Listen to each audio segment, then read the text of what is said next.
तो दोस्तों, जब कभी भी हमें संस्कृत के शब्द रूप याद करने होते हैं तो हम सोचते हैं कि काश शब्द रूप याद करने की भी कोई ट्रिक होती है ना। तो बिल्कुल शब्द रूप याद करने की भी एक ट्रिक है, बहुत ही आसान ट्रिक है। और इस आसान ट्रिक से शब्द रूप याद करना हो गया है बहुत ही आसान। लेकिन हमें दो चीजों की आवश्यकता है। एक तो ये कि हमें शब्द रूप की एक बेसिक जानकारी हो, और दूसरी हमारे चैनल को सब्सक्राइब करना। तो प्लीज सब्सक्राइब कर लीजिए। ओके, तो अब चलते हैं हम लोग ट्रिक पे। ठीक है, तो बेसिक जानकारी में कम से कम आपको अकारांत, ईकारांत, उकारांत क्या होता है ये आपको पता हो, पुल्लिंग, स्त्रीलिंग, नपुंसकलिंग क्या होता है ये आपको पता हो, और कम से कम राम के शब्द रूप आपको याद हो।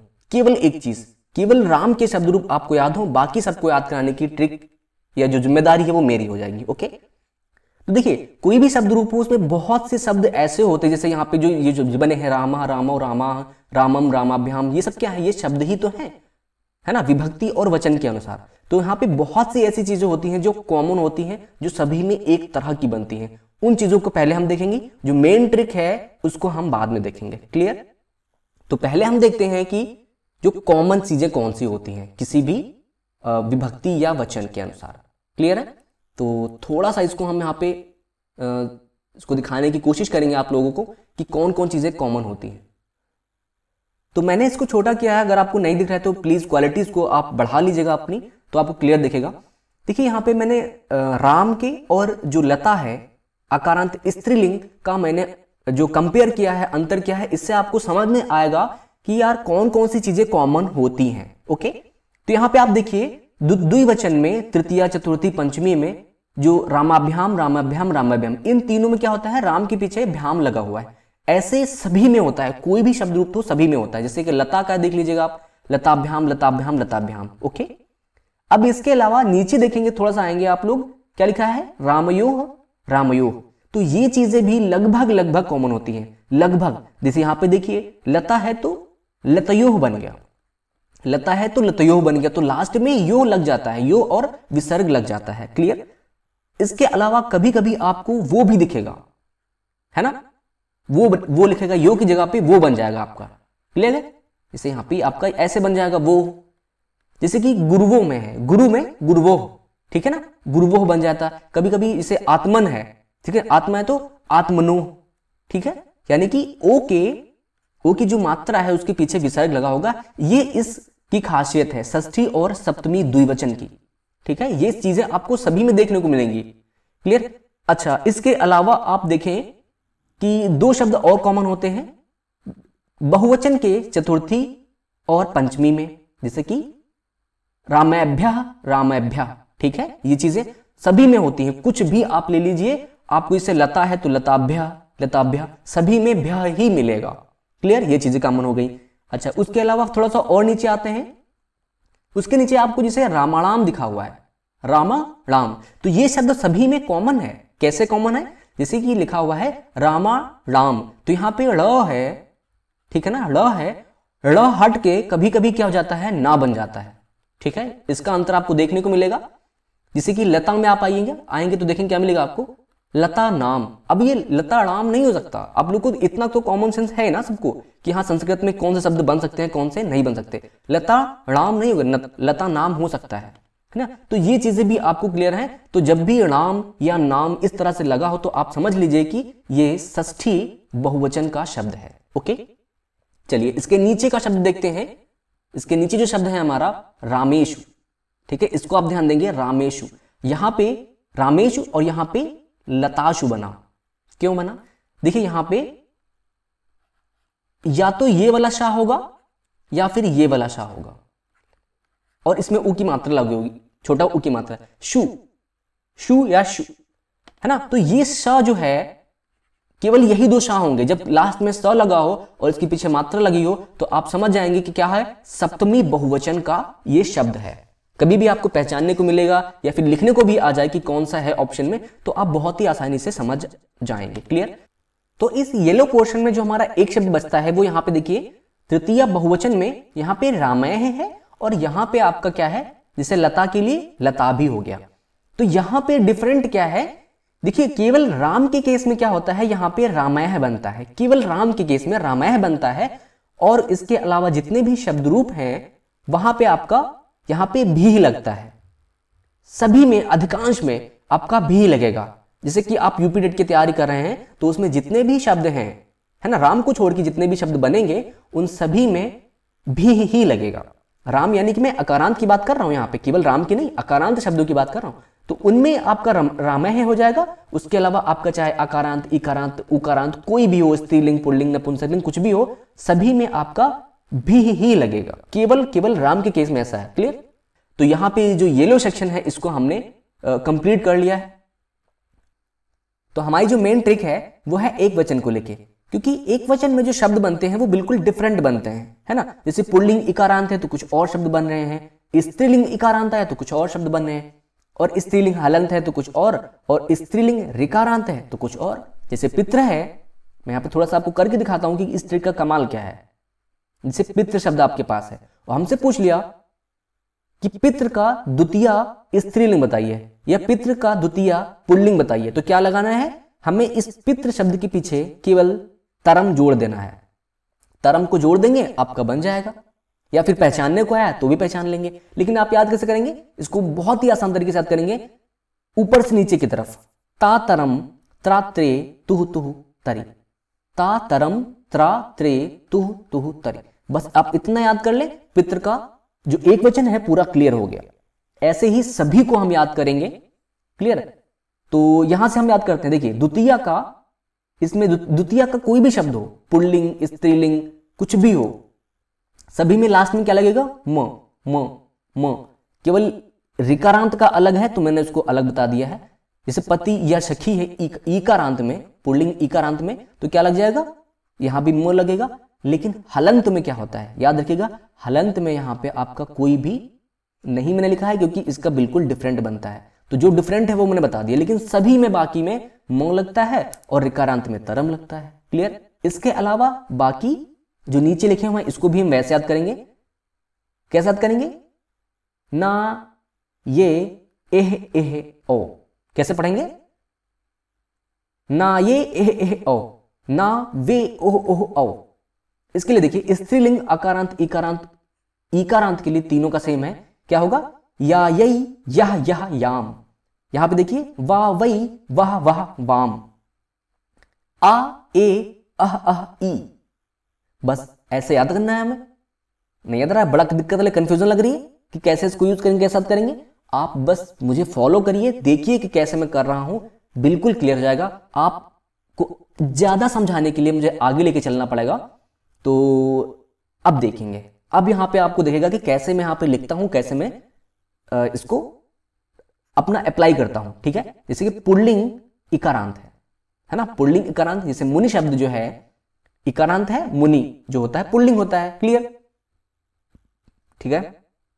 तो मैंने बताया द्वितीय जो शब्द है, एक वचन में द्वितीय के पीछे आपको क्या लगाना है? म लगाना है। तो मुनि के पीछे क्या लगाएंगे? मुनिम। इसके अलावा ना ये एह एह ओ, ना ये एह एह ओ, तो आपने क्या लगा? मुनि के पीछे ना लगा दिया, मुनिना हो गया। मुनि के पीछे क्या लगा? मुनये लगा दिया, ए लगाया ना मैंने, मुनये। और फिर लास्ट में क्या लगाना? ए, मतलब यह इस ए का क्या हो जाएगा? मात्रा लगेगी इसकी यहां पे। ठीक है? तो क्या जाएगा? मुनेह हो जाएगा। मुनेह मुनेह, ओ लगना है तो यहां पे इसकी भी मात्रा मुनो। सिंपल। मुनहिम मुह क्या होगा? मुनेह मुनीम, मुनिना मुनये, मुनेह मुनेह मुनो। क्लियर? और बाकी इतनी जो चीजें थी मैंने आपको पहले ही बता दी थी। यहां से यहां तक का मैंने बिल्कुल पहले ही क्लियर करा दिया था। तो आपको एक वचन और इतना क्लियर हो गया। तो आपको याद क्या करना है? केवल दो, केवल ये दो। और इसके अलावा भी आपको यहां पे ध्यान रखिए कि जो प्रथमा में बनेगा, यानी कि जहां पे अगर मुनि है तो नीचे भी मुनि ही होगा। ठीक है? ये दोनों शब्द भी हमेशा समान रहते हैं, इस चीज का आप ध्यान रखेंगे। क्लियर? तो बहुत ही कम चीजें हैं याद करने के लिए आपको, बाकी सब चीजें की ट्रिक है यहां पे हमारे पास। और खास करके पेपर में एक वचन ही पूछता है ना? तो इस तरह से आपका हो गया मुनि का।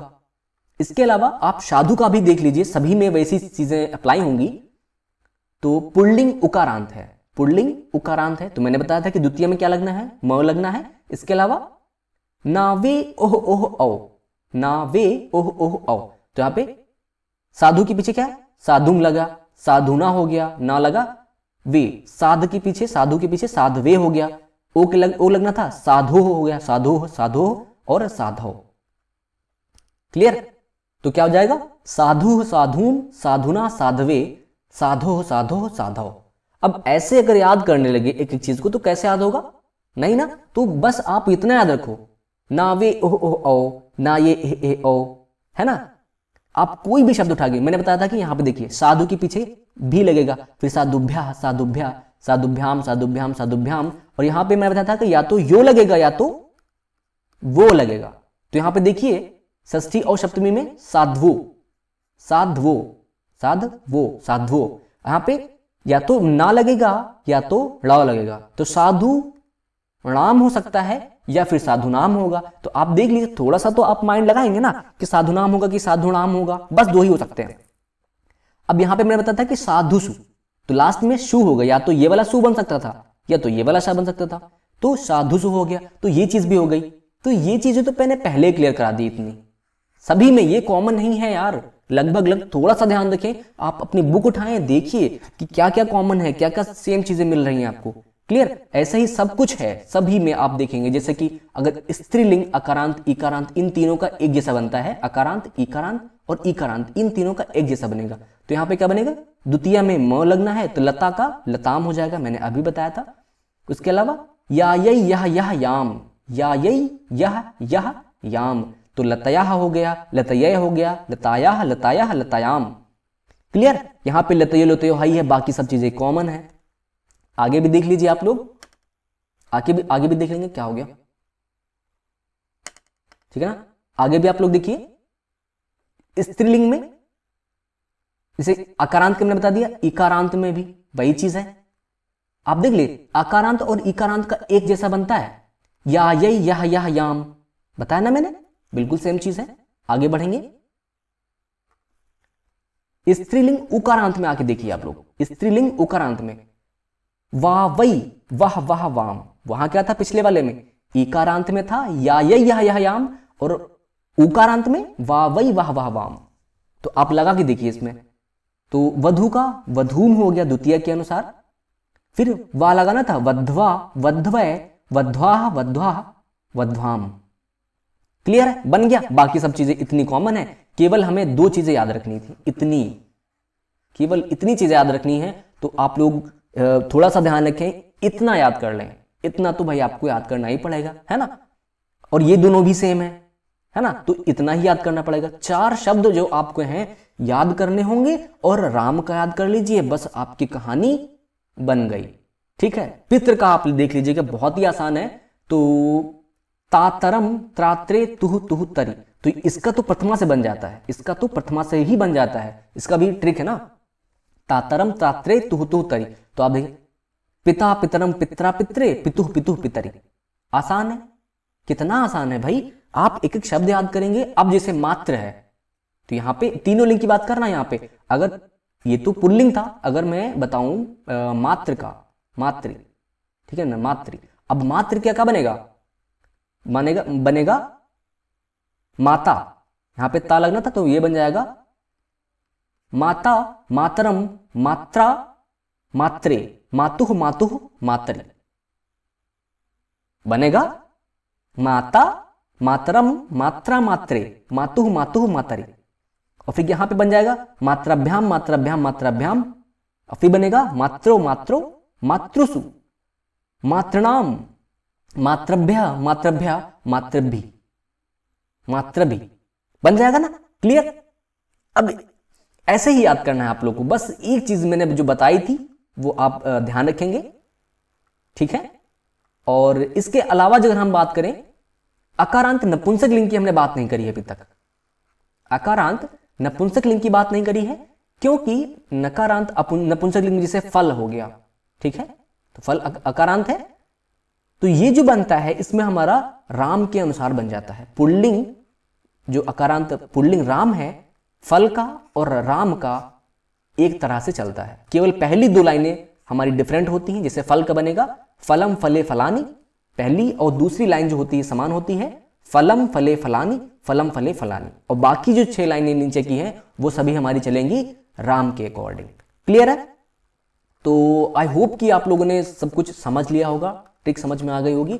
तो इन सभी को याद करने की जो हमारा मेन मुद्दा है, जो मेन फंडा है हमारा, वो केवल इतना है। अगर आपने अभी भी इस चीज का जो है स्क्रीनशॉट नहीं लिया है तो इसको जरूर स्क्रीनशॉट ले लें, है ना। मैं इसको थोड़ा सा रफ कर देता हूं, स्क्रीनशॉट ले लीजिए, इसको आप माइंड में रखिए, कम से कम 7-8 बार इसको रिवाइज कर लीजिए और आपका हो जाएगा, क्लियर हो जाएगा। एक बार फिर से मैं याद कर देता हूं, क्या बनेगा? ना ये एह ओ, नावी ओह ओह ओ, या यह याम, वावई वाह वाह वाम, आ ए एह एह ई। ठीक है, हलंत की बात कर रहे हैं, ये हलंत का आप लोग देखिएगा बुक में तो आपको मिल जाएगा। फिर क्या है? तातरम त्रात्रे तुह तुह तरे। और पति और सखा का, इसको भी थोड़ा है, इसका डिफरेंट बनता है, इसके लिए भी मैंने अलग अलग ट्रिक बना दी है यहाँ पे। माँ तो सम्य था, और या ये युह युह यो, या ये युह युह यो। तो केवल आप इसको रिवाइज करिए, ध्यान में रखिए, माइंड में रखिए अपने, और अपना जो है पेपर अच्छा करिए, क्योंकि पेपर में है ये सब चीजें 1 या 2 नंबर की आ सकती हैं। कुछ भी पूछेगा आप अब बता लोगे, मुझे इतना भरोसा है इस ट्रिक के ऊपर, ओके, और आपके ऊपर। क्लियर? तो आई होप कि आप लोगों को ट्रिक समझ में आई होगी। अगर नहीं आई है तो प्लीज एक बार इस वीडियो को जरूर देख लें, दोबारा देख लें, और अपने मार्क को, अपने नंबरों को पक्का कर लें, ओके। तो अगर आपको वीडियो पसंद आई है तो हमारे चैनल अनुपम क्लासेस को जरूर सब्सक्राइब करें। यहाँ पर हम C TET, state TET, UP TET, कोई अदर स्टेट का टेट है उसकी, और सुपर टेट और यूपी टेट, है ना, खास करके यूपी टेट, सी टेट की हम लोग यहाँ पे तैयारी करते हैं। और मैं हूं अनुपम राज। अगर आपको वीडियो पसंद आई है तो वीडियो को लाइक करें, चैनल को सब्सक्राइब करें। मिलते हैं नेक्स्ट वीडियो में, तब तक के लिए गुड बाय।